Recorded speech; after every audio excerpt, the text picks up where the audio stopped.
Sejam todos bem-vindos à quarta edição do programa Business Talks, uma iniciativa do Instituto IBC, que é o Instituto Brasileiro Avançado de Ciências Sociais Aplicadas, que eu tenho a responsabilidade, ao mesmo tempo a alegria de conduzir os trabalhos ao lado de doutrinadores que falam por si só em relação à sua carreira. A nossa convidada desta live é uma doutrinadora, inclusive, renomada, conhece muito do tema em se tratando de processo penal, é uma grande amiga, eu considero como uma amiga irmã, professora Moema Gilbert. Professora Moema, seja muito bem-vindo aos bastidores do nosso programa Business Talks. É uma alegria te reencontrar. Obrigada, é uma alegria estar aqui com vocês, é uma honra e a recíproca, ela é mais que verdadeira. Te admiro muito seu trabalho, o Instituto, essa toada, né, que vocês vão levando o direito, trazendo informação, trazendo novidades, ela é extremamente importante para o nosso meio, né? Eu agradeço imensamente. E você trouxe uma pauta, que é uma pauta tão espinhosa, ao mesmo tempo tão necessária quando nós falamos de direitos e garantias, até pela evolução histórica, assim, quando a gente olha para trás, não tinha muita coisa para se falar, né? Então, a professora Noemi, ela vai trazer esse conteúdo tão rico em se tratando de processo penal, que é uma renomada, entende bastante, e da abordagem policial. Moema, então, dá início aos nossos trabalhos, eu vou ficar aqui nos bastidores para aprender, inclusive, muito com você. Ah, eu acho que eu que tenho que muito aprender com você. Acho que a gente está mais para eu aprender do que ensinar. Mas vamos lá. Quando a gente fala de abordagem policial e do Código de Processo Penal, a gente tem que entender, e eu gosto sempre de trazer um histórico, para a gente entender os motivos pelos quais decisões, principalmente do STJ, elas vêm sendo tomadas atualmente. Então, assim, o Código de Processo Penal, ele nasceu com o decreto 3689 no ano de 41, de 1941, e entra em vigor no ano de 1942. Então, veja bem, se você traçar um histórico das nossas constituições, você vai perceber que o código ele nasceu na era Vargas. E ele nasceu em qual Constituição? Ele nasceu na época da Constituição considerada a polaca, baseada na Constituição da Polônia de 1937. Essa Constituição, ela é uma Constituição absolutista. Ela é uma Constituição considerada na época do, vamos dizer assim, sem ideologias, né? Eu só estou traçando um histórico, numa época de um golpe, efetivamente, na época em que o Brasil vivia, o mundo inteiro vivia uma Primeira, Segunda Guerra Mundial, né? Uma época onde o nazismo, o fascismo, ele era muito, estava efervescendo, né? E a guerra, Segunda Guerra Mundial, girando em torno dessas ideologias, dessas forças de poder, né? Então, o CPP, ele nasce com um propósito, com um mote inquisitivo. Ele nasce com o Ministério Público acusador. Ele não é da época do Ministério Público como nós conhecemos hoje, né? O Ministério Público hoje, ele é garantidor dos direitos e das garantias individuais. Eu vou falar muito aqui sobre isso, né? E se eu estiver falando muito, você vai me cortando aí, tá, Rose? Me corta aí, no nosso tempo, vai me controlando aí. Depois dessa Constituição de 37, nós tivemos outras constituições, tivemos a Constituição de 46, duas constituições importantes, a de 1946 e a última, em vigor até hoje, de 1988, que são constituições de redemocratização do Estado brasileiro. Então, veja, nessas épocas, e uma delas que perdura até hoje, nós vemos a transformação do Código de Processo Penal. Veja que é uma transformação bem lenta, né? Ela é bem lenta. Nós estamos caminhando aí para 90 anos 80 e 84, né? 80 e pouco, 85 anos de Código de Processo Penal. Então, são quase 90 anos de uma transformação lenta. Então, eu nasço de um Código de Processo Penal inquisitivo, um Ministério Público acusador, um juiz extremamente ativista no Código de Processo Penal. Então, eu tenho, apesar de, em tese, ele ter nascido para garantir direitos e garantias, né, do acusado, mas o Código de Processo Penal ele era inquisitivo, e eu caminho para um distensionamento para atualmente eu chegar, por exemplo, no juiz de garantias, que veio com um pacote anticrime, né? Então vamos lá. Sobre a atuação policial, alguma dúvida até agora? Então podemos prosseguir. Só elogios. E abrindo os nossos trabalhos, a sua carreira, inclusive, é uma carreira do Ministério Público, né? É, a minha carreira, eu sou promotora de justiça há 18 anos, né? Faço em junho agora, julho, 18 anos, e eu venho com esse Ministério Público garantidor. Esse Ministério Público, que é o fiscal da ordem jurídica, não é o fiscal da lei, é o fiscal da ordem jurídica, é o órgão gravitacional entre os poderes, não pertence a nenhum poder, não é executivo, não é legislativo, não é poder judiciário, é um órgão autônomo, não tem status de poder, mas no Código de Processo Penal ele visa defender o ordenamento jurídico. Então, por exemplo, eu já. O promotor de justiça pode pedir absolvição no caso de processo de júri, no caso de homicídio? Claro que pode. Né? Se não tiver provas suficientes, o Ministério Público pode e deve pedir a absolvição. Então, eu sou promotora criminal há 10 anos, eu estou numa vara criminal há 10 anos, há 10 anos eu lido com crimes, então minha carreira aí, mais da metade, podemos dizer, eu estou na função criminal. E a função criminal aqui no estado, por exemplo, eu acho que na maioria dos estados, ela representa, aqui no Espírito Santo, ela representa 67% das promotorias.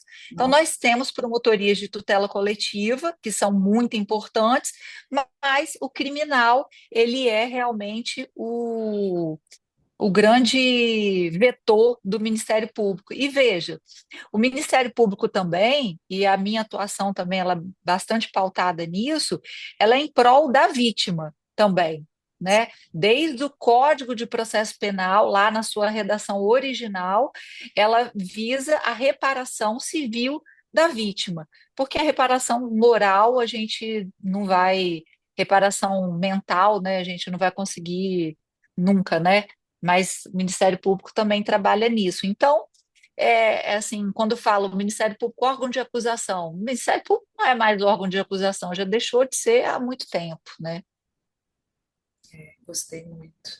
E para a sociedade que está um pouco distante da nossa área jurídica, são informações, inclusive, essenciais, né, de saber realmente o papel atual do Ministério Público, porque já vem nesse formato acolhedor, mas mudou muito nos últimos tempos, né, Moema? Então, vamos continuar na evolução histórica, que eu estou aqui do outro lado sem ar, de tanta coisa importante que você está Ah, que destacando. legal.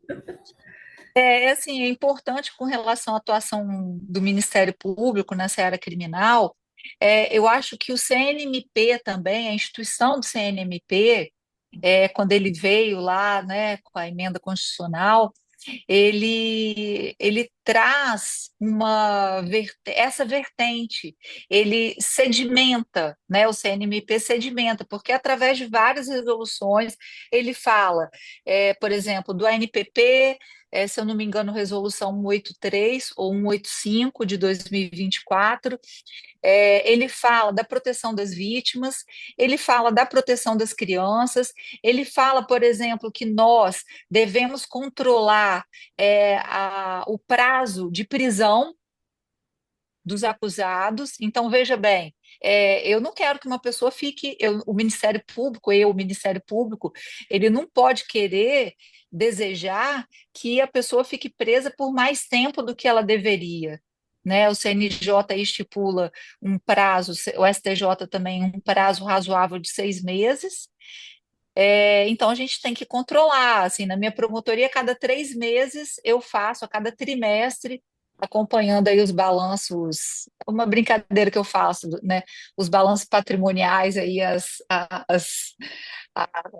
enfim, das empresas, né? Eu faço uma brincadeira, cada trimestre tem um balanço, né? Cada trimestre tem. E tem mesmo, tem mesmo. Tá Tem, isso. certíssima. Tá certíssima. Então eu faço esse balanço e então a gente vê que o Ministério Público está comprometido com a sociedade, né, com o bom andamento da sociedade. E o CNMP, eu acho que ele tem uma pujança no controle dos ministérios públicos, principalmente estaduais, para cada um fazer uma coisa de um jeito, né? Ele homogeneiza tudo para que o trem possa andar no trilho, né? Sensacional. Então, vamos lá então. Falando sobre atuação policial, é, a gente teve um período, dois períodos, eu acho que mais sombrios, né? Com relação à atividade policial. E veja que aqui não é uma crítica as organizações militares, não é um histórico. Né? Hoje a visão é outra, hoje o ordenamento é diferente, as corporações são diferentes, mas nós tivemos dois períodos sombrios, que foi na era Vargas, que eu já falei, e foi na época da ditadura militar, nas décadas de 1960 e 1970. Então, nessas épocas, e eu faço aqui um ressalto, principalmente com a década de 60 e 70, porque está mais próxima de nós, né? A gente ainda vive isso, a época da ditadura militar. Aqui também eu faço uma ressalva que não é uma fala ideológica, é uma fala histórica, tá? Deixa a ideologia de lado para quem nos ouve não ficar, ela está falando, né, lá de direita, de esquerda. Não, não é nada disso. Eu estou falando só o histórico. É, Em e que são fatos, né? são fatos, aconteceram, né? É. Não tem como negar isso aí. Então, essa época, principalmente a década de 60 e 70, nós temos uma polícia inquisitiva. Né? O inquérito civil é inquisitivo, ok, ele é inquisitivo, mas a polícia ela é inquisitiva demais. A polícia ela era o Estado absoluto, né? Nessa época, por exemplo, do AI-5, o habeas corpus preventivo ele foi extinto. Ele foi extinto. Então, assim, eu tenho uma iminência de que um processo é contra mim. Eu tenho uma iminência que um processo é contra mim, eu não posso trancar essa ação penal, né? Hoje em dia você pode, né? Então, nós tivemos abusos sendo cometidos, pessoas sendo tiradas das suas casas, Sim, sem um mandado de busca, né? A polícia nessa época, ela podia tudo, a pessoa era retirada da sua casa, sem que um mandado, uma investigação, é uma averiguação, mas uma averiguação de onde, né? sim, Isso hoje é incabível, né? Hoje é incabível. muito. E É, Poema, não sei se você assistiu aquele filme brasileiro, que inclusive está recebendo uma série de prêmios, né? Ainda Estou Aqui. Eu acho que assisti. ele trouxe um pouco desse resgate. Hoje a gente olha tudo tão arbitrário, mas essa época existiu, né? Essa época existiu, e você vê lá, eu vi a Fernanda Torres é, quando ela foi arrastada, né?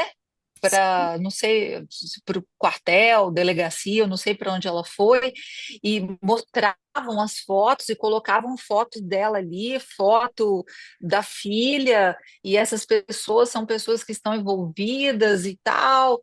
Então, assim, isso é incabível. hoje, né? A tortura, que era um método de descobrir a verdade a qualquer custo, hoje é incabível, né?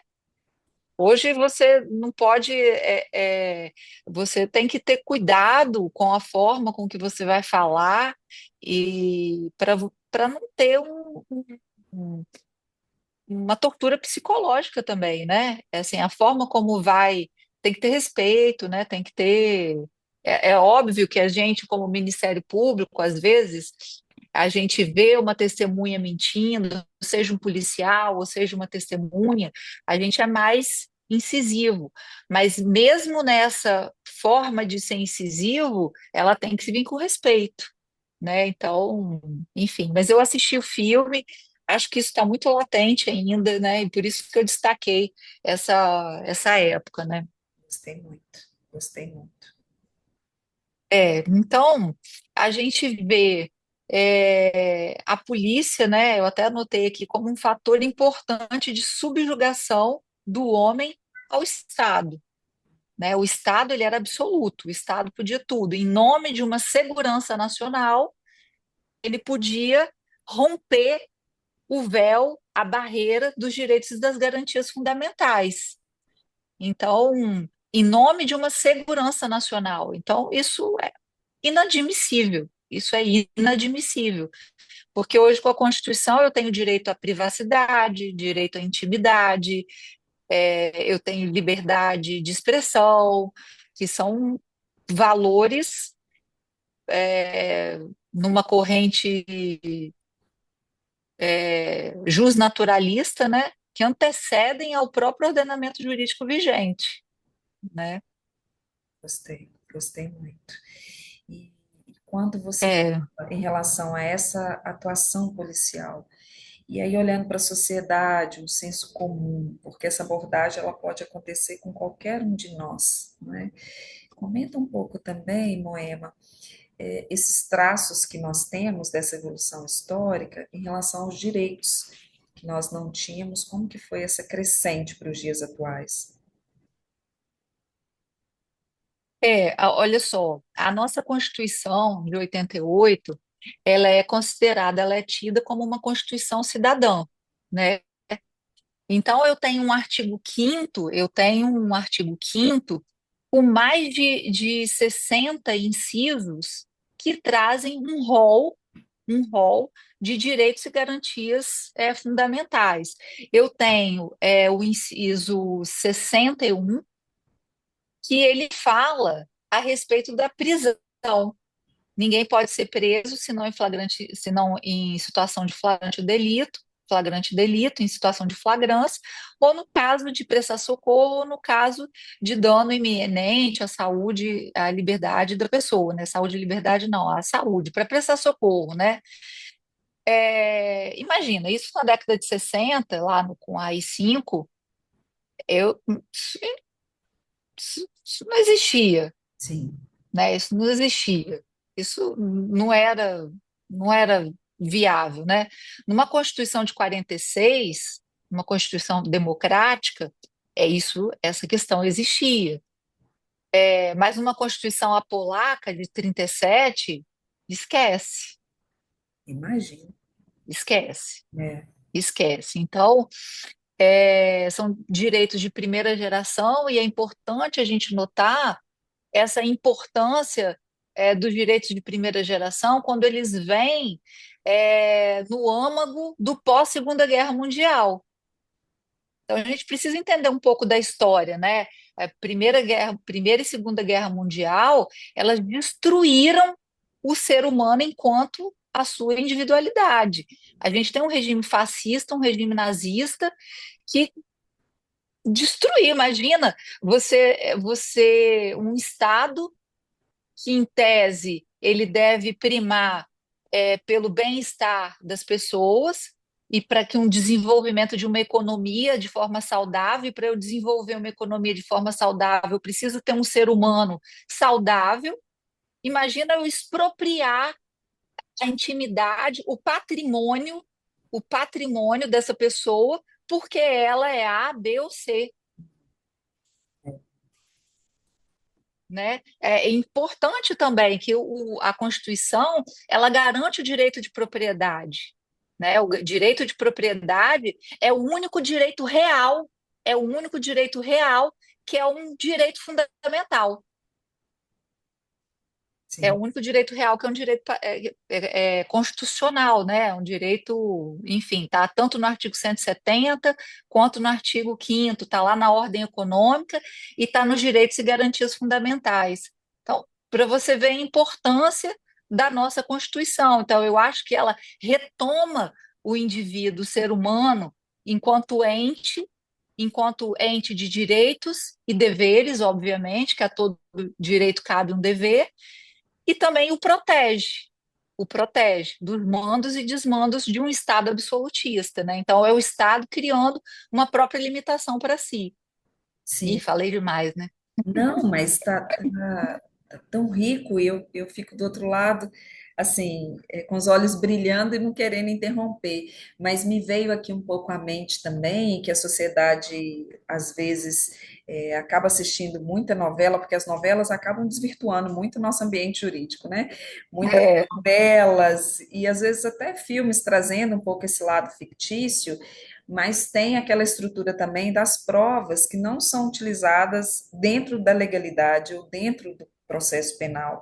E se realmente esse indivíduo ele pode receber alguma condenação, eu acho que vai ser uma boa curiosidade também para eles tirarem essas dúvidas. sim, essa questão das provas, Rose, ela tem sido muito debatida no âmbito do STJ. Eles falam estándar probatório, né? Eles falam muito de estándar probatório, que é o mínimo de provas que eu preciso ter, é a justificativa que eu preciso ter para que eu tenha um processo.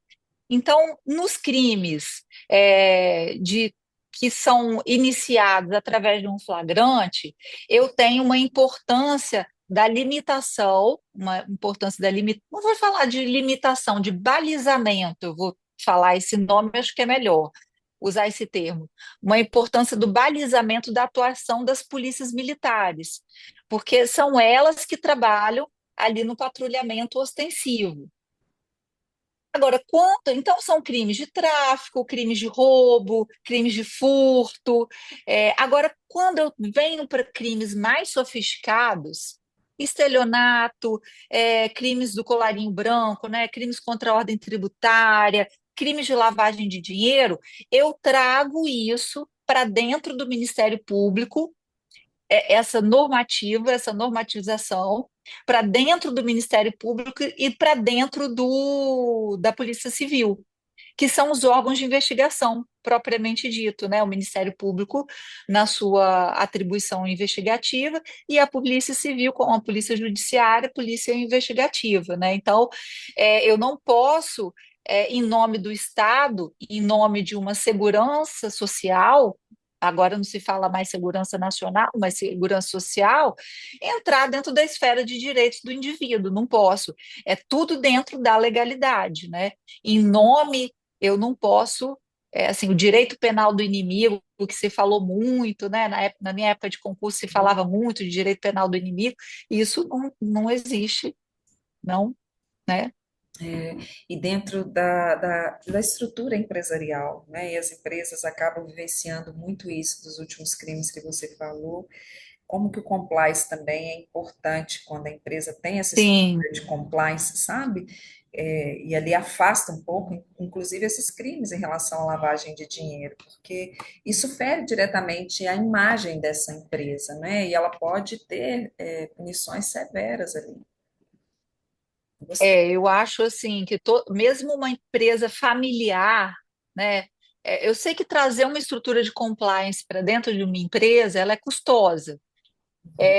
Mas, na verdade, eu vejo como um investimento, mesmo nas estruturas menores, as estruturas de empresas familiares, que nem toda empresa familiar é uma empresa pequena. A gente tem, aqui no estado, tem empresas familiares que são de grande porte aqui, né? O Grupo Águia Branca, é, enfim, é, eu acho que é um investimento, o compliance, principalmente na área criminal. né? O compliance como um todo, né? Mas principalmente focado na área criminal, os crimes contra a ordem tributária, lavagem de dinheiro, e aí a gente tem uma regulamentação do CNJ, e da Receita Federal bem importante, nesse sentido, que auxilia, eu acho, as empresas nesse sentido. Ah, mas poxa, a Receita está querendo pegar a gente, quer que a gente faça o DOI e tal, enfim.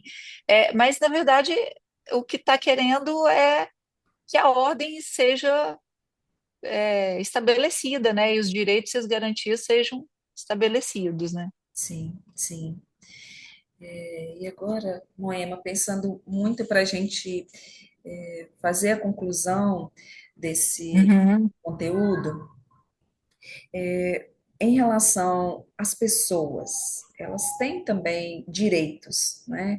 E aí, pensando um pouco no processo penal, em relação aos direitos, o que você consegue levar, assim, de informações para quem não está na nossa área, dessa abordagem policial, quando ela acontece, às vezes, de uma forma um pouco arbitrária? Olha, é complicado.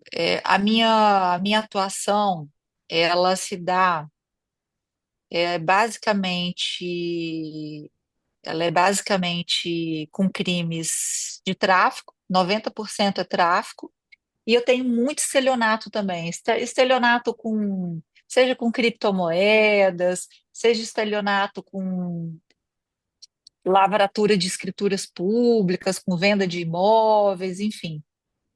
Então, principalmente no tráfico, a gente vê uma abordagem policial que é difícil falar, tá, Rose? Mas a gente vê uma abordagem policial dentro de um ambiente hostil. Então, hoje, a gente tem uma realidade social diferente da realidade de 1988, da Constituição. Então, Sim, a gente vê também que os policiais estão também num ambiente hostil. Eles também estão num ambiente hostil. O ambiente de tráfico, né? As pessoas falam, quem vive em favela não vê, igual aquele macaquinho, né? Não ouve, não vê e não fala, porque ele está ali num ambiente de medo. Então, pedir que a polícia fale, por favor, deixa eu entrar na sua casa, é um pouco complicado, porque quando a polícia entra num ambiente deflagrado, né, aqui em Vila Velha a gente tem uma região que é chamada faixa de Gaza, que a polícia ela trabalha ali na contenção para os próprios rivais de gangue não se matarem. Então, é esse o trabalho da polícia ali. Então, quando o policial entra numa área deflagrada, ele já entra com aquela tensão, ele já entra com uma tensão. Então, é muito complicado falar é, se houve excesso ou não. Daí a importância das câmeras, né? Daí a importância, né, uma decisão da lavra do ministro Rogério Schietti determina que todas as polícias de todo o Brasil é, utilizassem body cam, né? sim, A câmera de corpo. sim. Aí depois essa decisão foi suspensa pelo STF, porque é uma decisão que não poderia abranger, né? Ela não poderia ter feito erga omnes, era num recurso especial, enfim. Mas se uma pessoa ela está diante de de uma abordagem policial indevida, a primeira coisa que eu falo para essa pessoa é manter a calma, assim, para não criar Agora eu estou falando uma questão de ordem prática, né? Sim, É sim, manter a calma, tem que manter a calma, não se opor a como é que eu vou dizer? Que não se opor, porque a pessoa quer entrar na casa, o policial quer entrar na casa, não tem mandado, não tem fundada suspeita, ela pode falar, não vai entrar. Agora a polícia entrou lá, isso acontece às vezes, né? A polícia entrou, arrombou, enfim, o que que ela vai fazer? Olha, naquele momento. naquele momento da tensão, que é como eu falei, né? Tem uma tensão ali.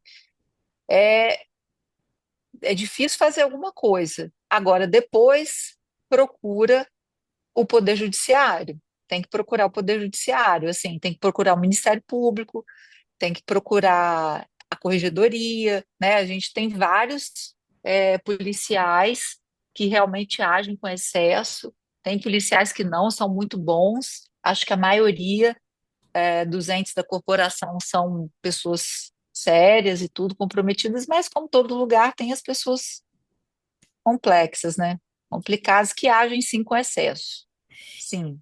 Nós tivemos a gravação com o professor André Carneiro, que ele trouxe um pouco a visão dele de Pernambuco, e você está no Espírito Santo.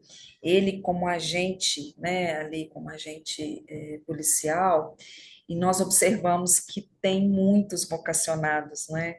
Tem muitos ali que querem fazer diferença, essa estrutura de segurança pública, de gerar estabilidade, Sim.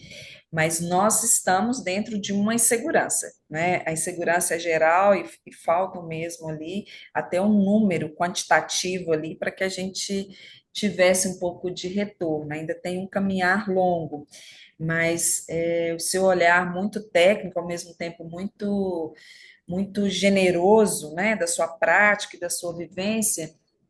Eu gostei muito da sua recomendação e até escrevi aqui no cantinho. Você está falando, eu já escrevi bastante, olha, estou aprendendo. Ah, Eu escrevi quando a gente leva um pouco para a sociedade e do que elas conhecem como sabedoria popular, me veio à mente quem não deve não teme, né? Então você falou assim, olha, mantenha a calma, não é? E depois procura ali os meios de comunicação e de denúncia. Agora, para encerrar, minha querida, assim, para estimular os estudos dos nossos pupilos, que você também é professora, me fala um pouco em relação ao processo penal, o que você recomenda de estudos para o concurso de carreira do Ministério Público? olha, carreira do Ministério Público para concurso, primeiro a pessoa tem que conhecer a letra da lei, né? Primeiro tem que conhecer a letra da lei. Então, o concurso do Ministério Público ele é feito em três fases. A primeira fase é uma prova objetiva, a segunda fase é uma prova escrita com peça prática e a terceira fase é uma prova oral. Alguns estados têm prova de tribuna, que a pessoa vai lá e fala sobre um tema, e também a parte das perguntas, né? Primeira fase, dependendo da banca, primeiro tem que saber qual é a empresa que vai fazer, né? Mas se for uma FGV, por exemplo, se for um Sebrasp, são empresas que vão cobrar a letra da lei e vão cobrar jurisprudência. Gostei. Vai cobrar. Então, agora, se for uma banca, outra banca, bom, as que têm feito mais concurso do MP, FGV e Sebrasp, né? Então, tem que ler bastante jurisprudência. Jurisprudência, entrar no site do STJ, entrar no site do STF, tem um site muito bom que eu vou deixar de dica aí para o pessoal, do Dizer o Direito. Ele traz todos os informativos e vem explicando, né? Eu adoro ler assim, todos os informativos que eu leio no site deles, não conheço, não estou fazendo, nem sei se eu podia falar aqui, mas é, são bons, é um pessoal bom, não conheço o pessoal, enfim. Eles vão explicando. De doutrina. Eu gosto muito do Renato Brasileiro, né? Não foi o que eu estudei, né? Não foi o que eu estudei. Agora, decisões do STJ, eu vou indicar as decisões do ministro Rogério Schietti. É um estudioso do tema, ele é garantista, então, assim, as decisões dele não são decisões vamos falar assim, da pró-Ministério Público, assim, assim, não são, mas são decisões densas, são decisões doutrinárias, Gostei. né? São decisões doutrinárias. Então, eu gosto muito, não só da pessoa dele também, mas como um ser humano, assim, você vê das decisões que é uma pessoa sensível, né? mas eu gosto de ler, apesar de muitas decisões serem desfavoráveis às teses do Ministério Público, né? E aí o resto é confiar em Deus, Gostei também. né? Tem que confiar em Deus Muito. e fazer o seu trabalho, estudar, horas de estudo, lei seca, é um tripé, né? Lei seca, doutrina e jurisprudência. Doutrina eu indico o Renato Brasileiro. Tem outros, vários outros, né? Mas eu acho que é um catatal. Ai, meu Deus, como é que eu vou ler o tijolo do Renato Brasileiro? Olha, separa aí 40 folhas por dia, 40 folhas por dia. Acho que o livro dele, o manual dele tem 2.000 e tantas páginas. Então, separa 40 folhas por dia, 2, 3 meses, você já terminou de ler o livro. Então, vai Gostei. dar certo. Gostei. Minha querida, muito obrigada pela sua generosidade. É uma alegria te reencontrar em relação ao Business Talks, por onde eu passar e você puder brilhar ainda mais. Eu não vou medir esforços, porque eu já não me vejo mais sem você. Foi muito generosa, colaborou com É muito. eu que agradeço a sua generosidade de me convidar. Quem sou eu, né? Nesse mar de veleiros que transatlânticos aí, eu sou um optimista, né? Um barquinho pequenininho, bem pequenininho. Mas, enfim, eu que te agradeço, agradeço o carinho, a gentileza, o cuidado. Você é sempre maravilhosa, uma amiga incrível. É sucesso. Assim, tem sido incrível as lives que você tem feito, tudo que você tem trazido para o nosso mundo jurídico tem sido incrível. Muito obrigada. E um abraço aí para o pessoal. Qualquer coisa, se quiserem tirar dúvidas de processo penal e tudo, só mandar uma mensagem no direct, que eu sempre respondo. Posso demorar um pouquinho, mas respondo. Sempre respondo. Siga a professora Moema Gilbert. Muito obrigada.